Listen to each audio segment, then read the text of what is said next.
I thought he was the most remarkable person I'd ever met. I mean, he was so full of ideas and dynamism and everything, and everybody wondered what he was going to do. You know, how was he going to cash in on all this talent that he had? Those of us who were in our 20s in the 1960s, they seemed the coolest, funkiest, most sophisticated things we'd ever read. Much more so, in many ways, than Ian Fleming's books. The thing about Len Deighton is he actually wrote about working-class heroes in a world that I understood. You always felt that you'd be sitting on a bus and the guy sitting next to you might well be an intelligence officer on his way to work. Len Deighton, the spy writer, that's what most people have in their mental stock of cliches, if you like. And it's a total lie. There's no such thing as truth. There's just a universally acceptable lie. And that is really what I've tried to do in the books, I suppose.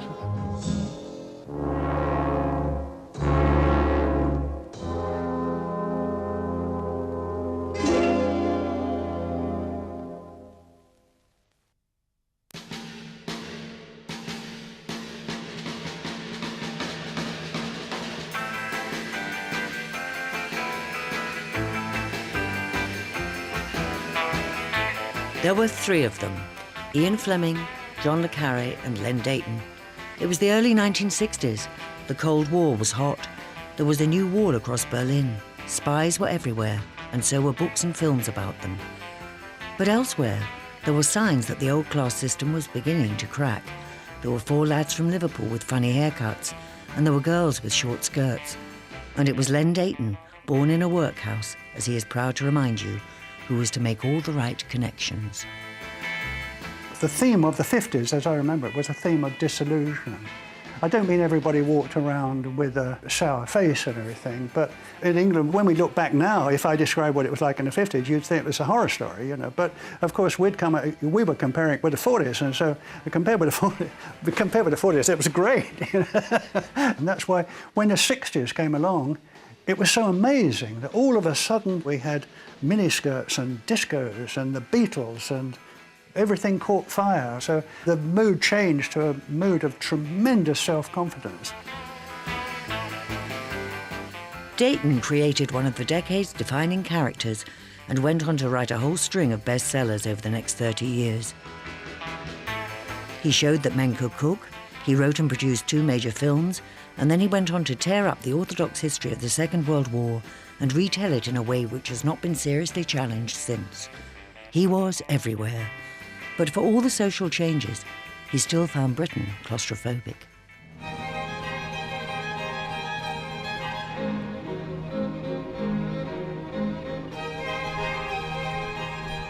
From 1969, when he left Britain, Deighton moved restlessly from place to place, initially in Europe.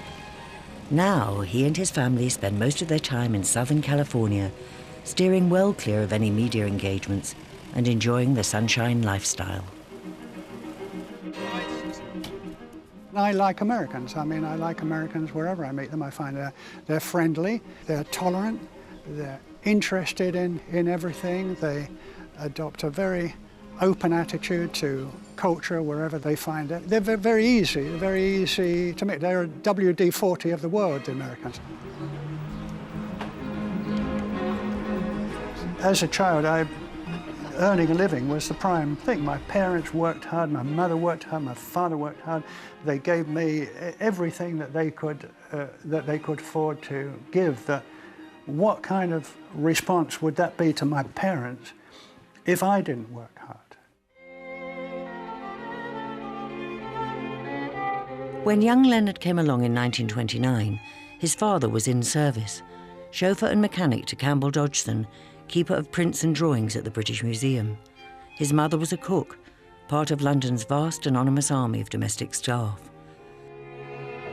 When he came to write the book that was to change his life 30 years later, it was all filtered through that background. His hero was so ordinary that he didn't even have a name. He was the spy who came in from the street. I started with the Ipcress File, went on to Funeral in Berlin, Horse Underwater, The $1 Billion Brain, all those sort of early spy stuff. And it was brilliant because it was the first time I'd read a thriller writer who'd concentrate in a world that I knew. I mean, prior to that, I'd read the Saint books by Leslie Charteris, and I'd read Ian Fleming, James Bond, and I'd read Le Carré. And they're all great writers, but they operated in worlds that I was never going to see. You know, James Bond is in his dinner jacket playing baccarat in Monaco. Le Carré has got his Oxford Dons sort of meeting in Whitehall. And suddenly you've got a hero who lives in a bedsit and is shopping in a supermarket and is travelling on the bus. And it just made it that much more real. Struck me working class lads in the 60s is what the 60s were all about. I mean, it was the working class saying, we're not going to take it anymore, you know, and we're going to do this, and if you want to join us, join us. If you don't, stay where you are.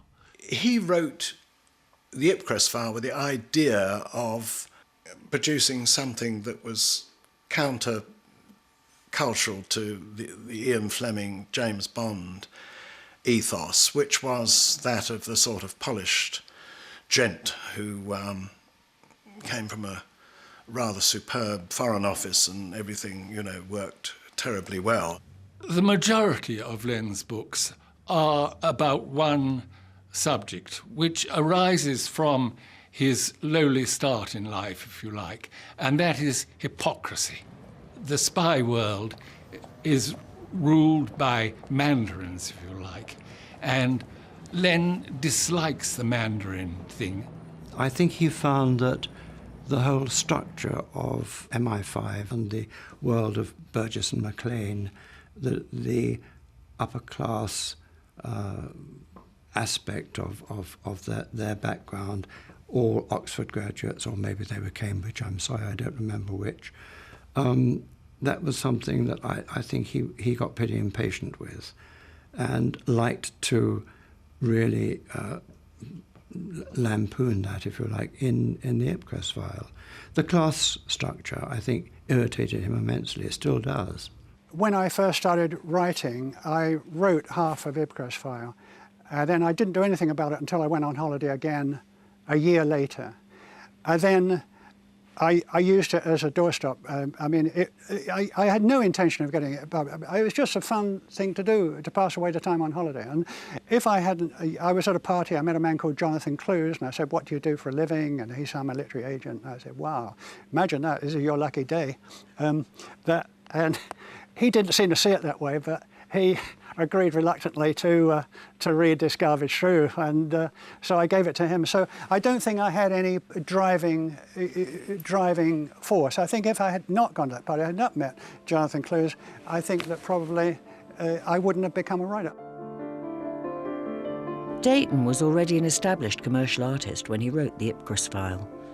The war had interrupted his formal schooling, but during his national service in the RAF, he was able to study photography, and on demobilisation got a grant to go to St Martin's School of Art. As it happened, he was part of a generation which was to become the stars of mid-20th century British art. Frank Auerbach, Leon Kossoff, Peter Blake, Mel Kalman and others. I was content, more or less, to be an artist. And since I wasn't a wonderful artist, I had a long way to go. So I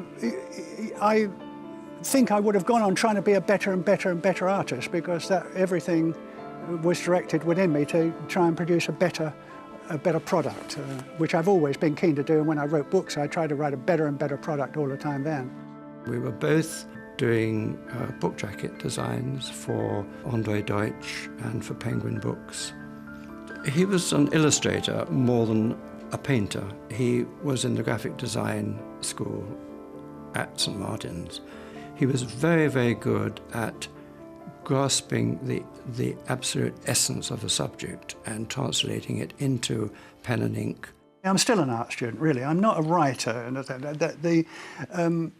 Anything that is good in my books, it tends to be descriptions that an art student would provide, you know, because art students are not people who draw well, especially today, but the art students are people who observe carefully, and it's observational thing. I remember an instructor that I had who said, "Don't start to draw something until you walked around it." And I tell you, you can't always do that. But he was right in saying that this three-dimensional thing is awfully important. When Deighton did finally turn to writing, what he came up with quickly caught the imagination. I was at my desk one day at the Daily Express in Fleet Street, and a friend of mine, Ray Hawkey, came to me and said, "Look, would you read this?" And he plonked a manuscript on my desk. I said, "What is it?" He said, "It's a terrific thriller by a friend of mine." I thought, oh, God, here we go. Read a friend's manuscript, you know. But Ray was a great friend, and I knew he had great taste, and we both shared similar tastes in books. And I read it immediately that night, and to my delight, obviously, and surprise, I thought, God, this is a good book. This is a wonderful book. It had a great quality to it. Very unusual in English writing. It had a speed, a narrative drive, and great characters. The great thing about Len Deighton's hero, I mean, in the movie he's Harry Palmer, in the book he's not named, is that he's not fired up with patriotism. He does the job because it's his job. He starts off as a soldier who moves into military intelligence. He then moves into the intelligence services. And although he does the job professionally, he doesn't do it out of some sense of patriotism or for the greater good in the way that Le Carré's heroes operate. He does it because it's his job. And one of the things I've found over the years writing about these guys is that's what it's like.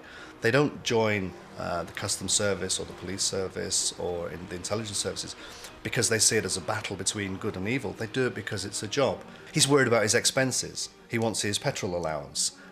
He's annoyed because he's bought in on his days off. The very day it was published, Harry Saltzman, who was a well-known film producer at that time, called me and said, "Are you telling the truth about this guy?" So I said, what do you mean? He said, as cracked up as you implied is. I said, "It's a great book, Harry." He said, "You better give me his number." The phone went, and Len said, "Oh, I'm here, I've just cracked a bottle of champagne to celebrate the publication of my novel." And I said, "Good God," because I didn't know the novel was on the shelf last time, having been submitted to all sorts of publishers who hadn't had the wit to see the merit in it.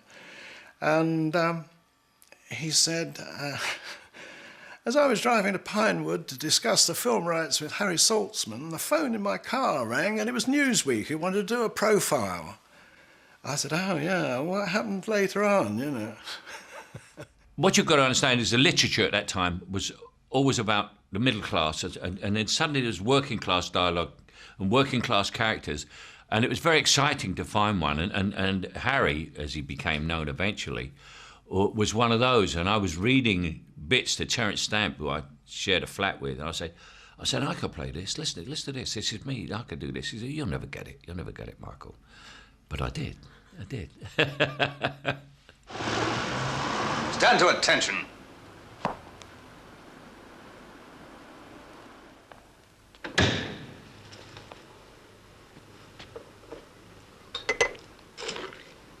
At ease. Is that my B107, sir? As if you didn't know. And it makes awful reading, Palmer. You just love the army, don't you? Oh, yes, sir. I just love the army, sir. I was very, very similar to Harry Palmer. I was very chippy from a class point of view, particularly. I'm still chippy from a class point of view. I was chippy about discipline because I was a national service. I was a private in the army. I wasn't a private, I was a fusilier. I was in the Royal Fusiliers. We weren't privates. And so I was very chippy with the officers, who I was reading a book in the SAS, they call them Ruperts. Isn't that a lovely... Because every officer I ever met was called Rupert. There was a time, it's difficult to believe that. Before the film came out, Michael was still a struggling actor while I was a famous... Just a brief period of time, then of course he overtook me like a skyrocket, but there was just a brief period of time when I was more famous than Michael, And Peter Evans once said that I'm at parties and I see Len and Michael eyeing each other and saying, "Where would I be now without him?" And I think there's perhaps an element of that. I mean, Michael, we don't see each other on a regular basis, but we're Londoners. We're we understand each other very much. I mean, Michael once said to me, because you're a perfectionist, he said, that's what's so good about you. And I said, Michael, don't say that, because I can't think of one thing I've ever done that has satisfied me. And Michael said, that's what I mean. Knowing as a designer that books were judged by their covers, Deighton called up Ray Hawkey, his former art school friend, by then design director of the Daily Express, to shake up the outside of books, just as he was changing the inside. But what was considered particularly innovating about the Ipcress File is that prior to that, publishers were very reluctant to spend any money at all on jackets. And what I did with the Ipcress File is to apply magazine and advertising techniques to it, which was an immense success, and it has really since then been very widely imitated. In fact, most bookshops, one goes in now, there's more sort of artillery laid out. When Ray did this cover for my first book, the prejudice in the book trade against white jackets, I can't tell you. I mean, that they didn't want to know about white jackets. I mean, it had got to a point where, although it started out that white jackets became soiled, it had become some kind of mystic thing that if you had a white jacket, that was going to be like a bad luck totem. You know, the book trade is a bit, or was a bit prone to these sort of mystic predictions, and of course they were always self-fulfilling. In fact, the white covers were to become famous in their own right, and they weren't the only innovation. It was Ray's idea that if you bought the hardback book, you were likely to find one of these things inside it, like SSGB. There were postage stamps with Hitler's head, beautifully done, so it gets written up in stamp collectors' magazines and things like that. Extraordinary. And then there was one where there was a file of documents, and some smart ass in Canada tried to sell it. In fact, I think he successfully sold them to the Russian embassy. The Russians, or the Soviet Union anyway, were definitely the enemy at the time, and everyone knew where the front line was.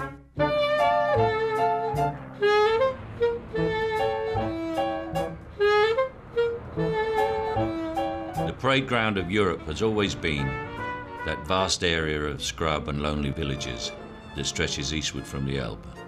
Some say as far as the Urals. But halfway between the Elbe and the Oder, sitting at attention upon Brandenburg, is Prussia's major town, Berlin. Berlin, 1961. Why have the Russians built this wall? Why are all Berliners denied the right, guaranteed them under the international agreements, to pass freely from zone to zone within Berlin?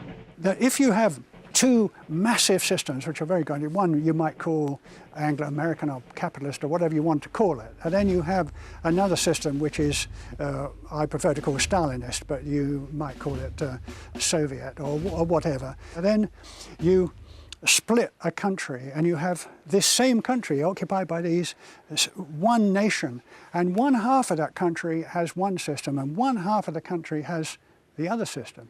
And if that isn't concentrated enough for you, you get a city and you ring the city round and you divide the city round. You have one system on one side of the city and another system on that.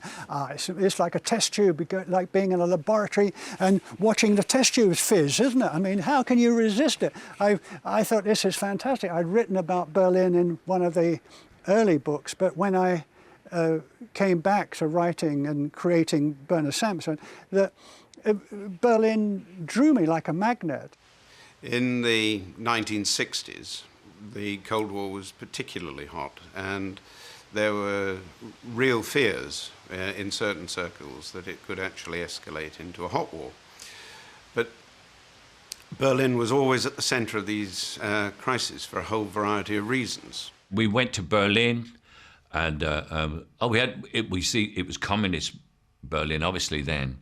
And we did scary things like go across Checkpoint Charlie with hidden cameras and all that. We didn't realize how serious that was. You know, it's a bit of a joke. But we got a message from the other side, because in the daytime when the sun was out, when we filmed near the wall, the Stasi guards on the other side used to get big mirrors and shine them in our lenses so we couldn't shoot. They were back as they were, yeah. They were read avidly by myself and by my colleagues. We've all looked at them. We've all remembered them. I think they got a lot of it right. The infighting between the various intelligence agencies and in people within those agencies, and the hate relationship of certain people over their bosses. Len Deighton's stuff stands out in my own mind because of the Colonel Stock character. He had absolutely captured there the relationship which was one of mutual respect between the intelligence communities on both sides. I like you. You're good at your job. You need only one thing. What's that? A reason for doing it. I get paid. £30 a week. Is it worth it? To be a tool of the channels? A tool for making trouble? Trouble makes arms, arms make money. When you get to England, we'll give you a soapbox. I remember meeting the head of the Soviet External Relations Bureau on one day after I had just been detained by some Russian soldiers north of Dresden. And he took me for a walk around our mission house in Potsdam and signaled to me to come out into the garden because he knew and I knew that the mission house was bugged. And as we walked round the garden, he said to me and said, "You should not tour with the Colonel. He is a very bad influence." And it reminded me immensely of Stock in the wonderful Len Deighton film. In among the hardcore espionage, there was a surprising touch of domesticity, which was to become a Deighton trademark. Len, of course, was ahead of everybody on what was going to be the next big thing. And he was a cookery writer for the Observer, I think, yeah, Observer. And he had this, like a comic strip. And if you look closely, it's two things to look for in the Ipcress File with Len. If you look in the Ipcress File, when I'm cooking the meal for Sue Lloyd, you'll see his comic strips all up on the wall. We put them all up there. And then I do this trick of doing 2 eggs with one hand to do an omelette, very flash. Those are Len Deighton's hands. He was a great cook, a really great cook. And he invited me to dinner one time, and he said, "You choose what you want." I said, "Steak and kidney pudding." I said, "Steak," because that's difficult. It's a bummer, steak and kidney pudding. And I said, "Steak and kidney pudding." He did the best steak and kidney pudding I'd ever tasted. It was better than my mum's. So I'm going to make you an omelette. Now, the first thing you need is an egg. Man is what he eats. And characters are what they eat. From the time the egg is first laid, the porous shell is releasing water, and so the egg is dehydrating. It's not a bad idea to put a little drip of water in because this restores the chemical integrity of the egg. Everything starts off on cooking. My 2 sons said to me last year, "Of all the things that you taught us, the thing that we both value more than anything else is being able to cook." I'm obsessional about food. I get a lot of fun with it. I have to tell you that very often I'm not cooking food in the sense that you might think. That I'm doing things like testing the caramelization of meat fat, because what I am interested in really is the chemical changes that food undergo when it's cooked. Egg albumin goes hard at 178 degrees Fahrenheit. So what we're going to do is not take it up to 178 Fahrenheit, or we'll be in the plastic business, and we're in the omelette business. Now we're going to put the omelette mix into that like that, and we drag the omelette to the middle like that. So the whole point of cooking eggs is not to cook them. You've got to get them to a point where they're still baveurs, as French, inside, so that they're nice and soft and desirable. There we are, we're nearly ready to go here. I get the plate. The plate could have been warmed, I suppose, and here we are gone, and there's an omelette like that. And if you wanted to, you could have put some jam in the middle or some grated cheese, and you would have had a complete meal.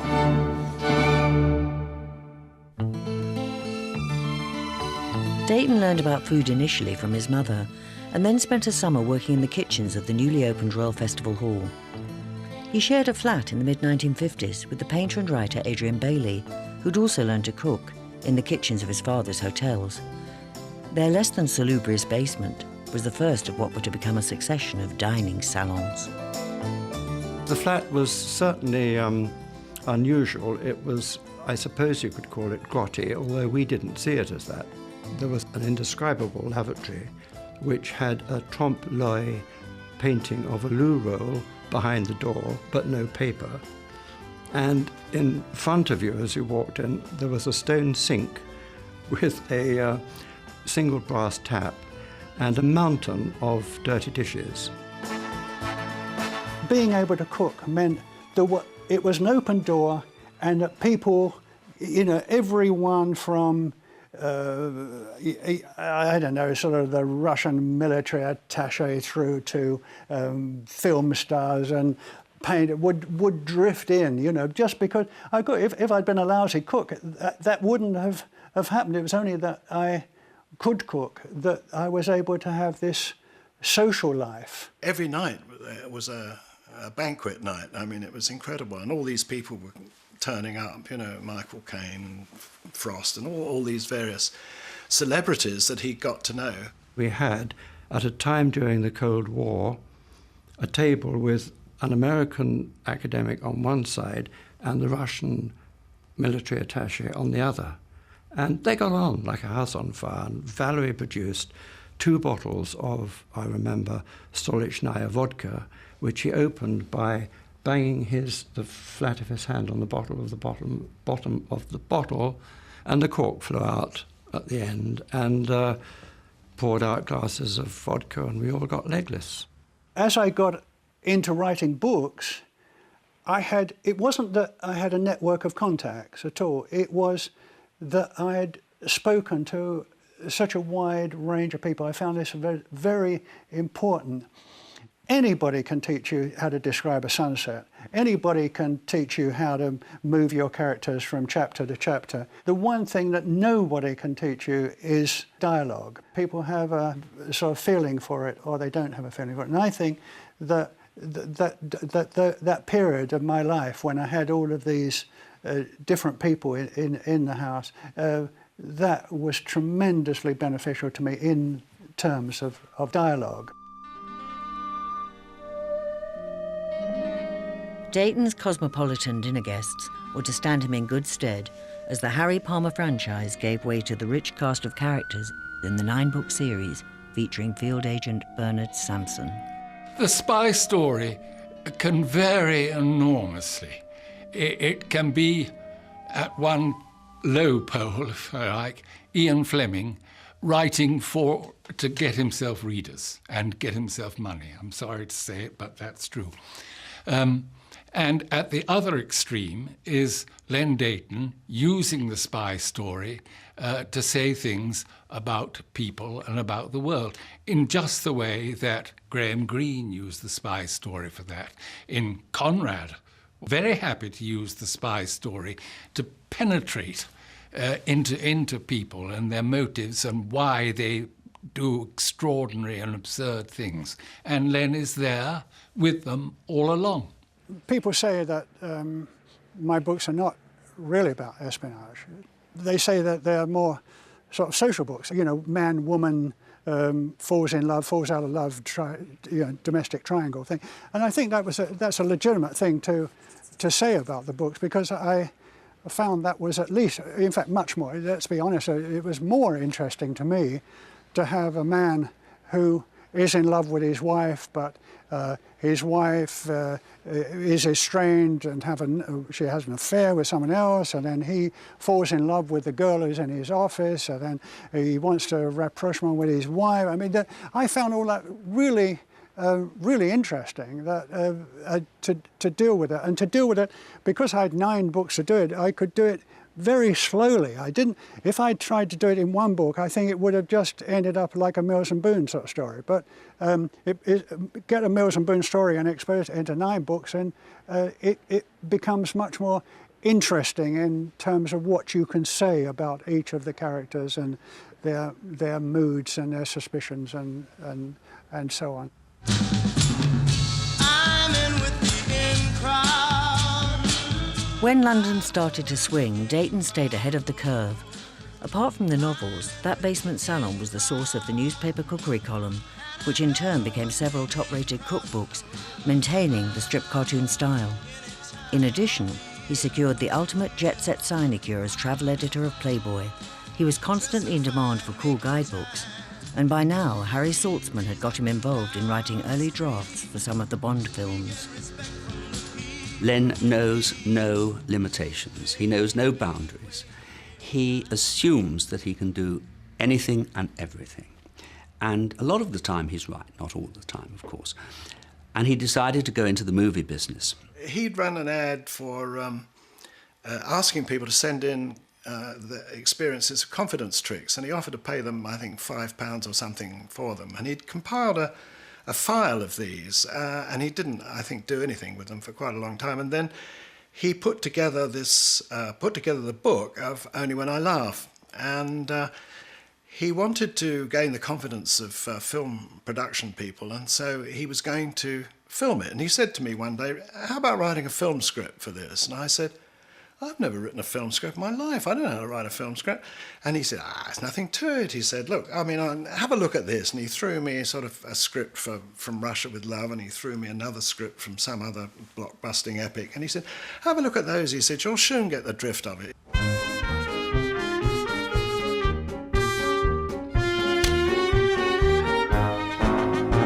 He'd seen Joan Littlewood's Oh, What a Lovely War, I think at Stratford East. And he liked it and he thought it would make a wonderful movie. And he had a concept for it, and that was to put it on a pier. And as the war progressed, the 1914-18 war progressed, you would move further down the pier and people would die and so on. It was a wonderful concept. I mean, you can either put a camera in the orchestra stores and just start it running and you've got a version of a stage show, or else you've got to get into it and see what you like about it, see what you can preserve in the film. If we can just put onto the screen the awareness and the actual feelings that the men endured at that particular time, we will have conveyed what the people who originally wrote the stage show tried to do. Dickie had never directed anything before that and wanted to change from acting into directing at that time. Jerry! Jerry, darling, if Alf rehearsed, is he going to hold you up, or would you prefer him to go to somewhere else? Because he can quite easily. You are sure? I'd already produced a film called Only When I Laugh with David Hemmings, and I said to Dickie that, speaking as a producer and scriptwriter, I would like him to respect every line. Now, looking back on it, I realise it was very tough for Dickie to have a producer who had written a script. It was not a barrel of fun if you're a director. And I think I was probably a bit insensitive to how claustrophobic he probably felt about this situation. Although I was very disappointed and I removed my name from it, which was a very stupid and infantile thing to do, but I do a lot of stupid and infantile things, so we won't count that as something unusual. Why did you?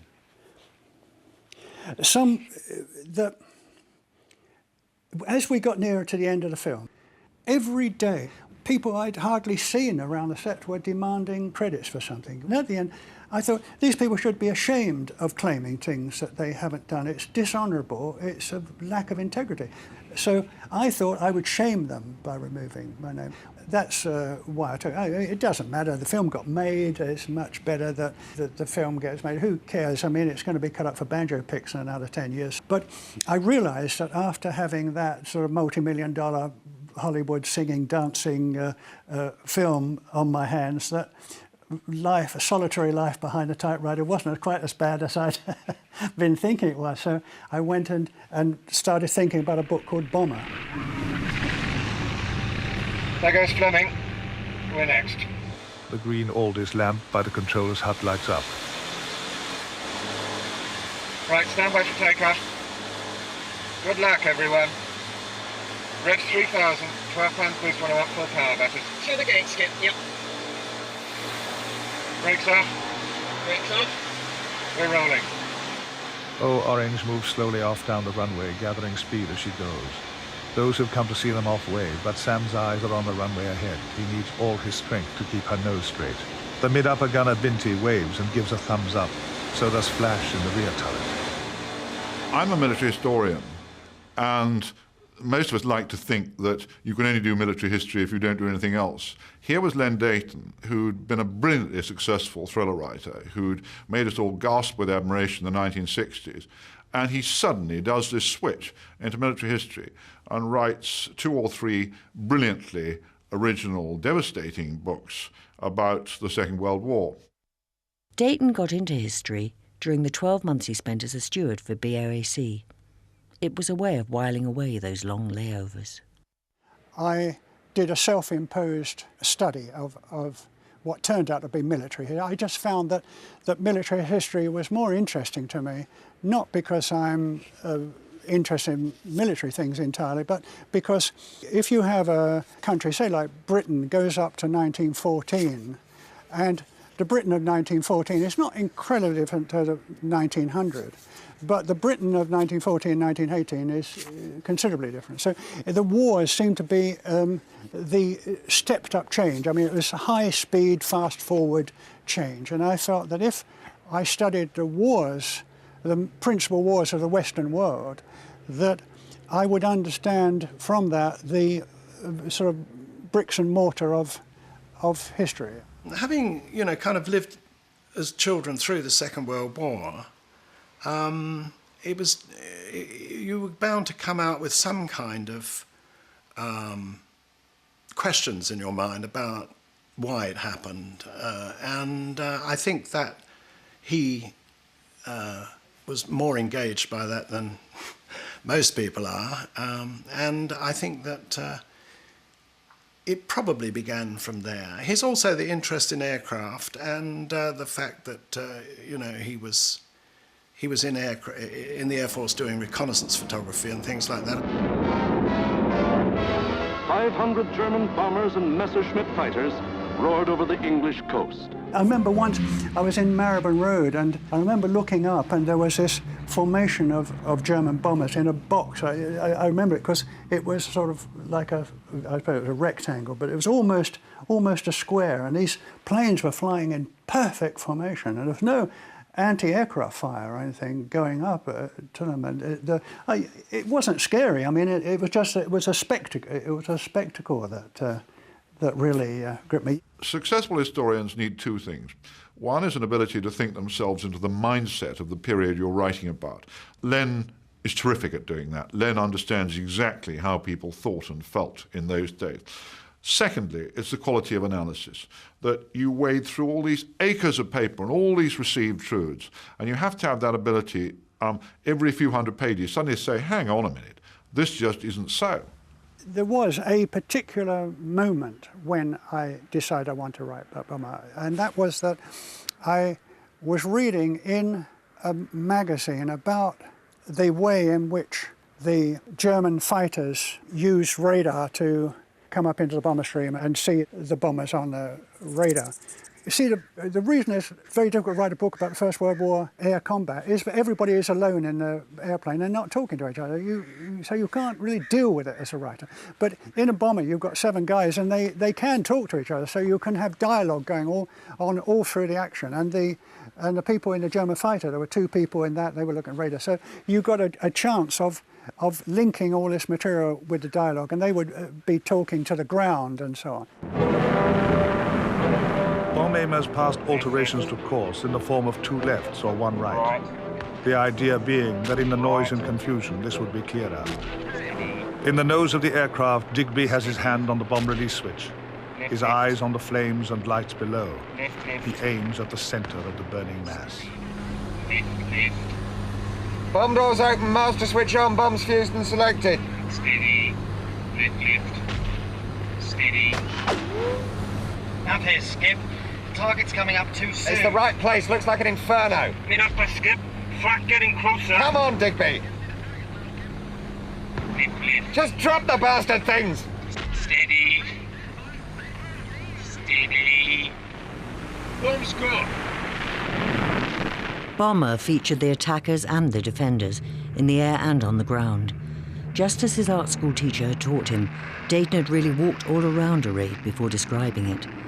But after all the courage and horror, the irony was that a tiny twist of fate early on leads to the bombs dropping in the wrong place, an innocuous village, instead of the factories of the Ruhr. As a result, many assumed the book was an anti-war tract. Where does it say it's an anti-war? I don't say it's an anti-war book. That the publishers have never said it's an anti-war book. This is just exists in your mind as an anti-war book. What this is, it's a war book. This is what war's like. If you like war, go and get into one as soon as you can, because you're going to have the time of your life. So it's not really an anti-war book, it's just a war book. Bomber is a fantastically accurate, ruthless, brutal portrait of what an area bombing raid over Germany was like in 1943. And I reckon to know that field pretty well, and I've written a book about it myself, and I can't fault Len on any detail of that, about what happened over Germany, about the flying, about the planes, about the people. The only thing, if I was going to quibble a bit, I think he overdoes this idea that the toffs were always down on the working class lads, but that's part of Len's act, and it's a very minor fault in what's otherwise a devastatingly brilliant account. This was a comparatively small raid. If you compare this raid with some of the biggies, you'll realise that though it's all a bit terrifying, it's not really a big raid. But by making it the size I did, I was able to put a finger on the personal tragedies of the people, so that when the people were killed, although there were a lot of them, and that diffuses the drama of it, but still there was enough space for me to make the deaths of the major characters rather saddening. If the thinly fictionalised bomber had been controversial, when Deighton turned to straight history, the reception was even more hostile. Now, fighter.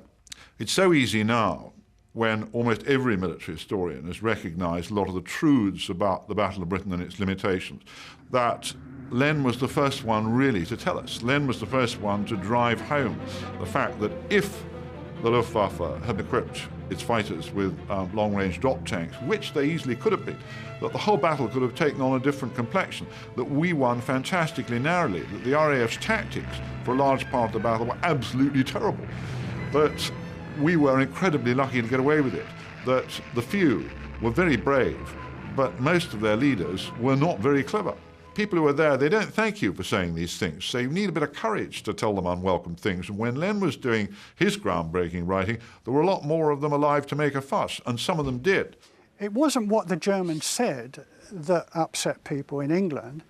It was people said in reviews that Len Deighton has no right to write a book about the Battle of Britain and include the views of Germans. I mean, it sounds crazy now, but this was the attitude. I couldn't see it like that. I felt it was much more interesting to, just as I did in Bomber, seeing the two sides of the thing and tackling it in what as honest a way as I knew how to do, I felt was a plus. And I think that was perhaps something that had not been, well, judging by the amount of objection I got, I guess it wasn't a very common way of dealing with the history of the Second World War.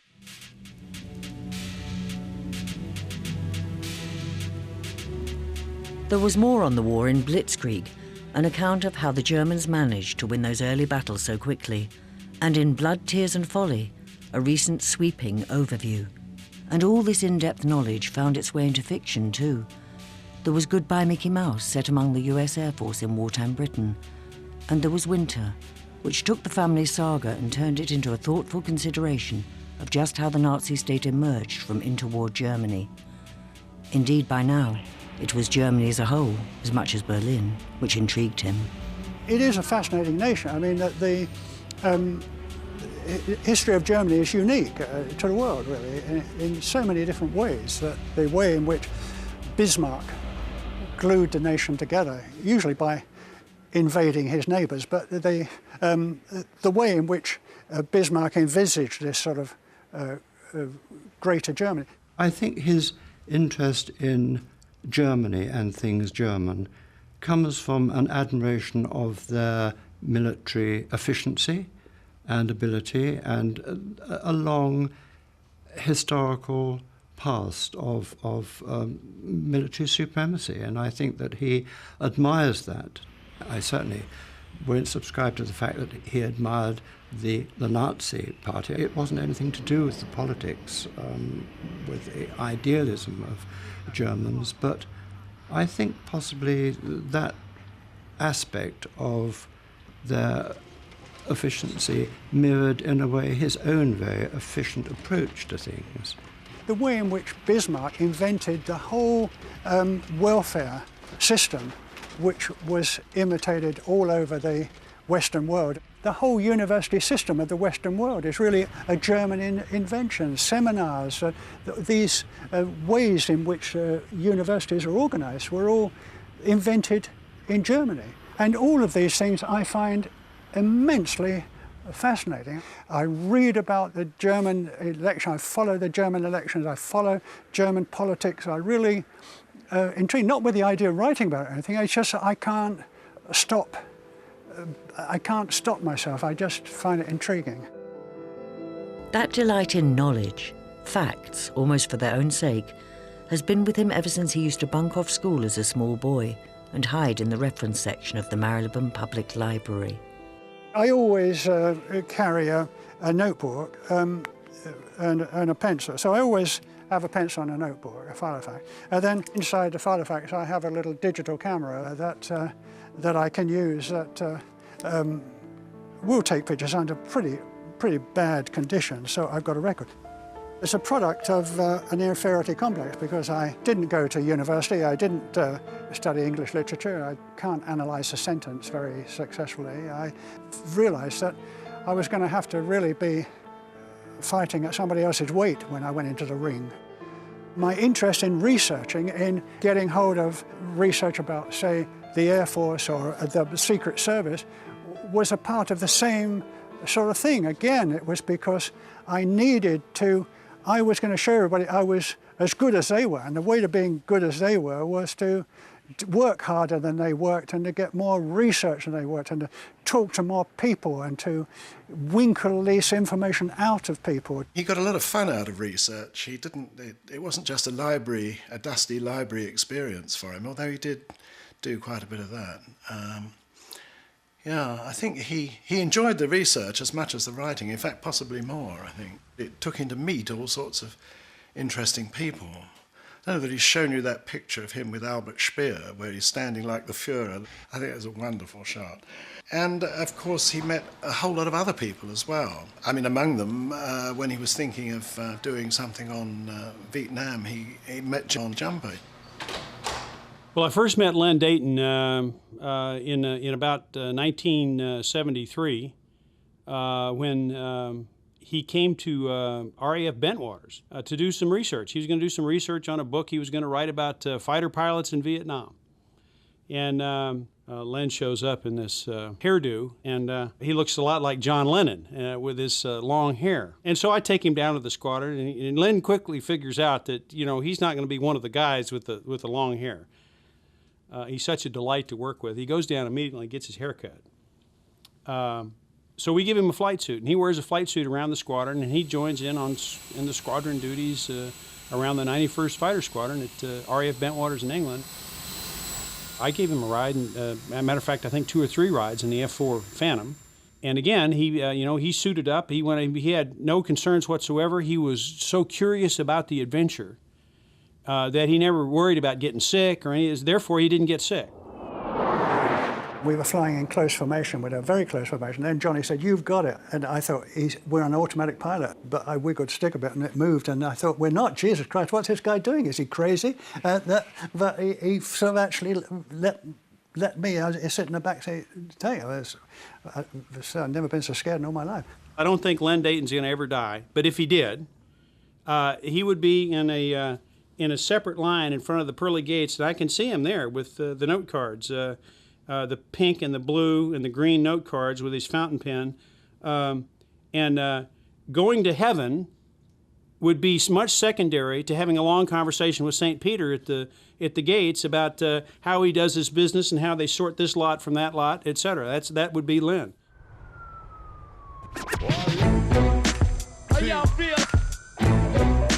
The Vietnam War ended before Deighton finished the book, and it remains tantalizingly unpublished. But America and Americans became an increasingly important subject for him. Somerset Maugham, who wrote about foreigners of various descriptions all through his life, said that there was nothing less valid about writing about foreigners than writing about people that you knew intimately. That it is a valid view. Everyone has a valid view. So I look at the world from what I am, not necessarily where I am, but what I am. So when I wrote Violent Ward about this part of California, I suppose I couldn't shake off that British attitude. When Len felt he had exhausted the spy world, he took to writing, if you like, crime books, but books with crime in them, but really novels. And, well, the best example of those is a book called Violent Ward. Violent Ward, he says somewhere, is California, the violent ward of the American lunatic asylum. Nice point. Californians can take a joke. I mean, I've never heard anybody in California say anything about it. So, right on, and yeah, why don't you give it more? I mean, so I think in that way, it's not sort of not alien to the spirit of California.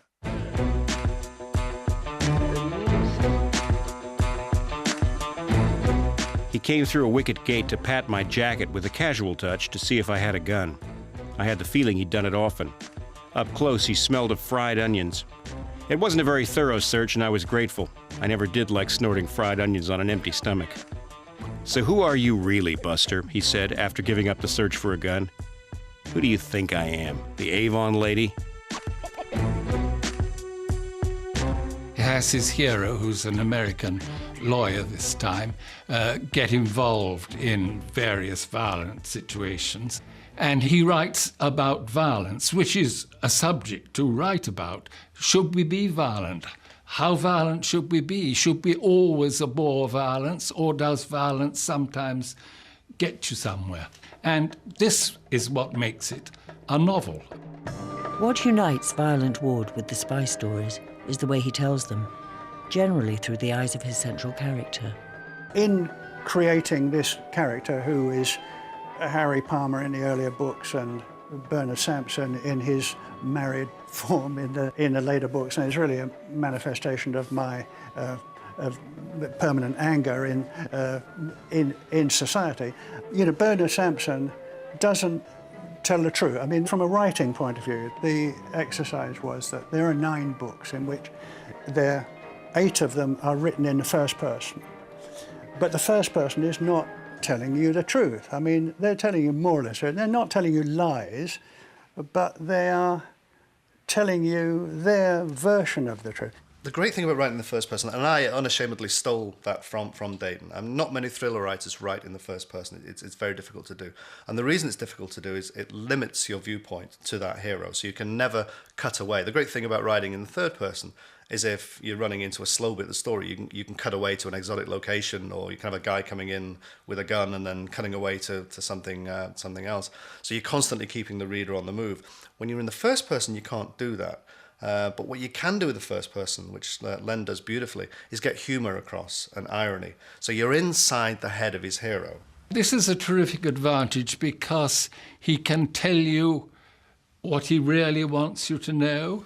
He can tell you what he wants you to know for the time being. He can tell you, if you like, a total falsity. But it enables him to write his story and never let it drop down for a moment. Bernard tends to exaggerate things and his own position, and it misdescribes. It doesn't misdescribe it. He describes it which he truly believes is the absolute sacred truth. But when we compare it with what other people in the book, other characters in the book are saying, we realise that Bernard is a little bit tempted to present the history of the world with him at the centre and with everything.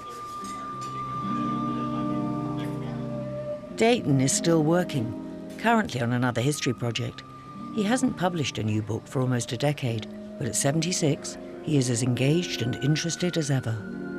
The more authority you have, the more responsibility you have. The more responsibility and authority you have, the more you are likely to be put under a microscope and more you deserve being examined. If you're going to send men out to be killed, then you have to put up with the fact that you're going to be examined more closely than the guys who are going to be sent out to be killed. So it may seem as though I give the generals a bad time, but I don't see it like that. I see it that they give themselves a bad time. You know, they say a good girl gone wrong is a bad girl found out, don't they?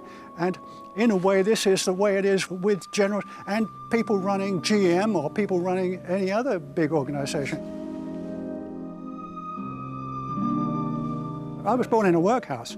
So, I mean, born in a workhouse, I mean, that it trumps the ace of everybody else, doesn't it? I mean, where do you go lower than that? So I was born in a workhouse, so I feel like free to criticize anything I want. I feel free to criticize trade unions. I feel free to criticize the working classes. I feel free to criticize the House of Commons, anybody else. I mean, let them all come, is my feeling. I just speak as I find. I don't have any, I'm not a member of any political party. I'm not a member of any group. I mean, you know, I hesitate before I join hands, as the old saying has it. I mean, I'm not a joiner in that sense, so I don't have an angle. I mean, I'm not a paid representative anyway. I'm just saying what I say is based upon my own experience and my experience of my family and experience of my friends and so on.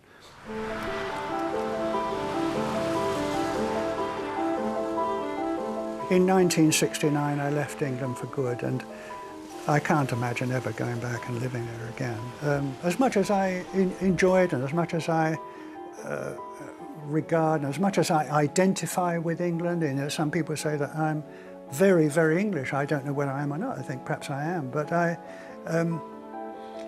it's a foreign country for me now. And people say, well, where is your home? And I say, my home is the England of 30 years ago. That's my home, but it doesn't exist anymore, so it's no point in my looking for it, is there?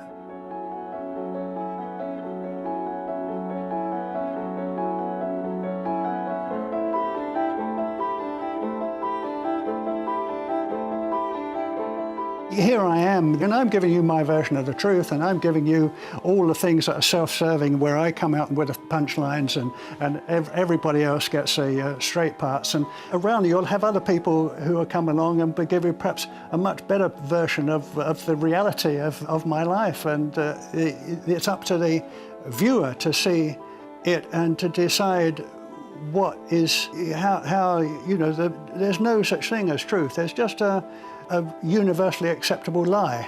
And that is really what this program will do and what I've tried to do in the books, I suppose.